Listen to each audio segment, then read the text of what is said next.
Ciao, buonasera, bonsoir. Il faudrait que je sois un peu plus présent sur la chaîne YouTube que j'avais lancée il y a plusieurs années,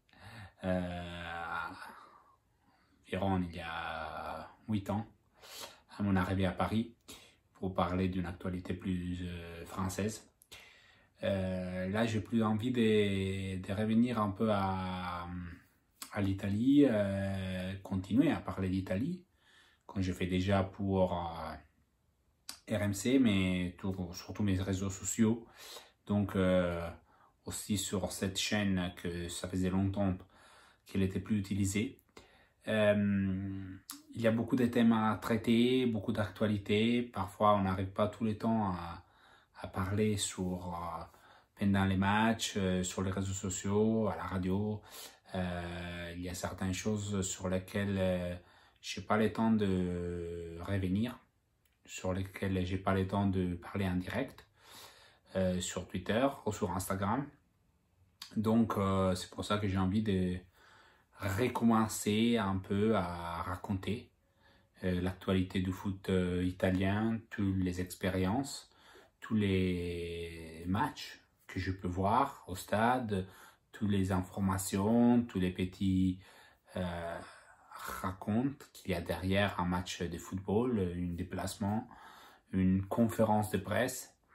Et je pars par ça, par une conférence de presse qui c'est celle qui s'est déroulée aujourd'hui comme d'habitude, Juventus Stadium, avec un match de Coupe d'Italie. Et demain, c'est un match sur les papiers, comme on dit, normal, tranquille, piège. On peut utiliser plein d'adjectifs pour décrire ces Juventus Udinese, un match sur lequel, petite anecdote, les collègues en conférence de presse se sont un peu divisés en deux à la fin sur ce qu'est la composition probable de demain. L'entraînement avait déjà eu lieu, pas beaucoup de choses sont sorties, mais déjà l'utilisation de Cristiano, c'est un grand point d'interrogation. Maurizio Sarri a fait comprendre qu'il va très bien, qu'il a des tests physiques qui sont excellents, que face à la Roma, il a couru quelque chose comme 1100 mètres, donc 1 km et 100 mètres, à plus de 22 km à l'heure. Or, 22 km à l'heure, j'arrive à les faire en vélo, ouais, possible. En voiture, ouais. Et parfois, à Touraine, il y a tellement de bouchons que pour faire 22 km à l'heure, il faudra du temps. Et Cristiano, il a fait pendant un match, à 34 ans, il a couru donc pour 1 km et 100 mètres à cette vitesse. Sur tous les matchs, bien sûr. Il n'a pas fait 1 km et 100 continuatif à 22 km à l'heure. Donc ça veut dire quoi? Ça veut dire que Cristiano se sent bien, très bien. Mais il faut aussi faire certains calculs. Cette année, plus ou moins, chaque 5 matchs, il s'est un peu reposé. C'est un match de Coupe d'Italie. C'est un match où la Juve ne devrait pas avoir trop de soucis, même avec une équipe B. Et dans un peu plus d'un mois, il y a les matchs de Ligue des Champions. On peut imaginer qu'il y aura encore 2 stops avant la Ligue des Champions pour Cristiano. 2 matchs où il va prendre un peu de pause. Donc, ça peut être demain. L'autre, ça peut être face à la Spal, à la veille du déplacement à Lyon. C'est tôt pour le dire. Mais l'info d'aujourd'hui, c'est que Cristiano va très bien.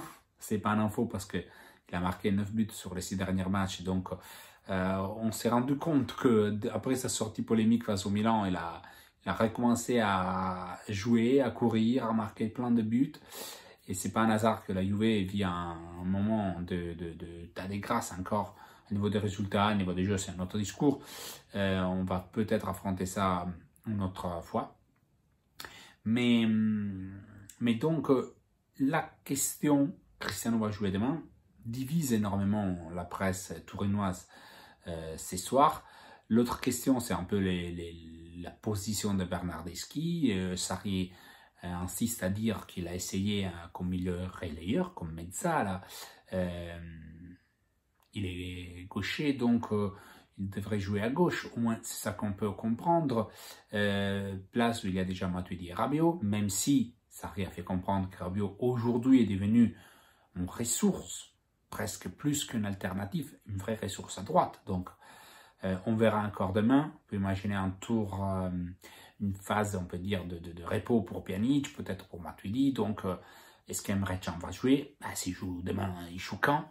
Betancourt, dans quelle position on le retrouve? On rappelle, 3 matchs de suspension, 2, il est déjà payé, les 3e, ça va être face à Parme dimanche. Et après, il faudra aussi commencer à penser à Napoli, parce que il y a beaucoup de temps, c'est dans 2 matchs, mais Napoli, c'est un peu les matchs les plus importants de ces cycles qui commencent. Après Rome, il y a Udinese, Parme et donc Napoli.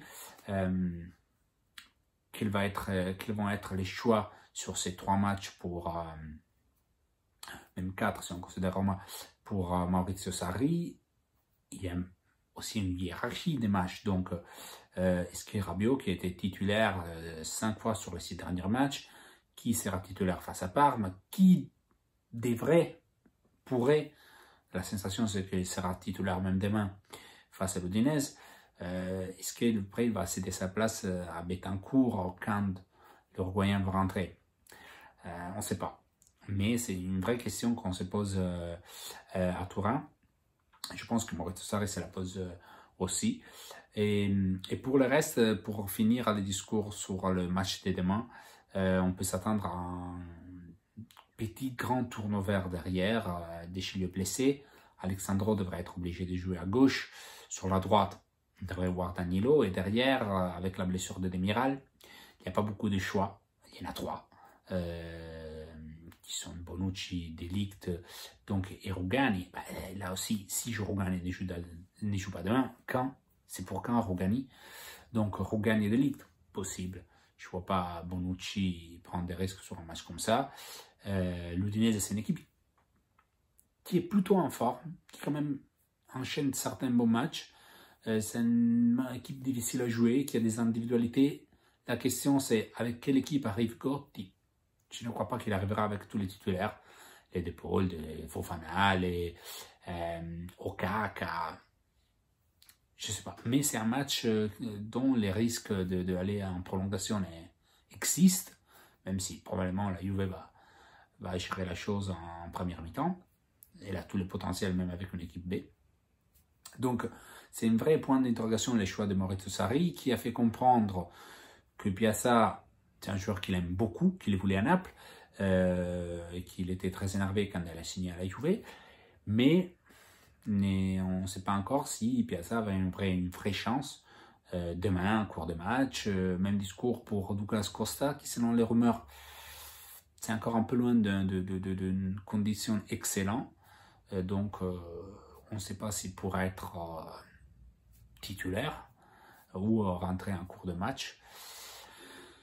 Et l'autre question, comme on disait, c'est Bernardeschi, qui, Sarri explique que s'entraîne bien, qui enchaîne des matchs en tant que milieu. Il a des matchs, des répétitions d'entraînement peut-être. Il enchaîne des tests en tant que milieu relayeur. Mais on ne sait pas encore aujourd'hui quel est le vrai rôle aujourd'hui de Bernardeschi dans cette Juve. C'était un échec à niveau de trequartiste, on sait bien, tous les matchs où il a été sifflé énormément par les stadiums étaient presque difficiles à voir. Moi j'étais triste, j'adore ces joueurs, j'adore son talent, les voir siffler chaque fois qu'ils sortaient du terrain après des prestations négatives, c'était compliqué. Donc on verra bien qu'est-ce qui se passe sur les prochains matchs, sur le match de demain.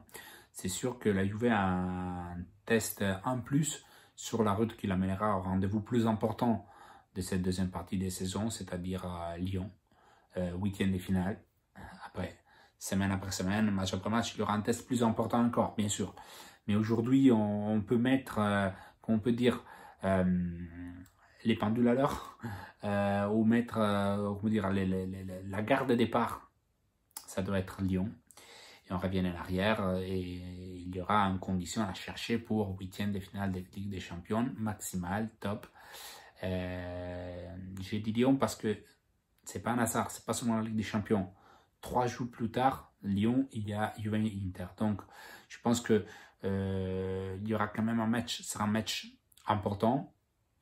Peut-être la Juve aura un peu d'avance en championnat, peut-être ils seront toujours à égalité des points, ou plus ou moins, mais c'est sûr que d'ici un mois et demi, la Juve a 2 matchs très très importants en quelques jours, donc huitième de Ligue des Champions et tête-à-tête face à l'Inter. Que ce soit pour la première, la deuxième, peut-être la troisième place, si la Lazio continue à faire des merveilles, mais la Juve, pour moi, décisive, la Juve titulaire, s'il existe un Juve titulaire, sera sur un de ces matchs, ou quand même sur les deux, on verra beaucoup de choix importants de Maurizio Sarri.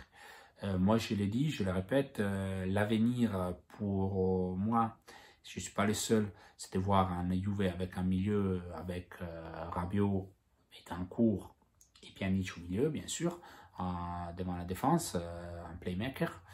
Je pense qu'il y aura une série de tests d'ici à Lyon et à l'Inter, un match retour, après quart de finale, parce que la Juventus de fin de saison, celle qui devra jouer les matchs importants, les matchs décisifs, sera une Juventus avec ces milieux-là. Derrière, je pense qu'il n'y aura pas beaucoup de doutes, surtout avec les retours de Chiellini et devant. Aujourd'hui, on voit Dybala titulaire. Il y a quelques mois, on aurait pu imaginer Higuaín. Les tridents, c'est un peu plus compliqué de le voir continuer, enchaîner. Beaucoup de matchs titulaires, Sarri nous avait prévenu, nous avait tout expliqué. Donc, pas de surprise. Ça peut être une surprise de le voir demain. J'y crois pas. Mais c'est sûr que c'est le match face au Udinese, ça va donner des réponses intéressantes pour ceux qui veulent avoir une grosse chance à jouer sur la deuxième partie de cette saison. C'est sur un match comme ça qu'il y a des occasions à saisir. On verra qui des joueurs de la Juve sera capable de la saisir au mieux.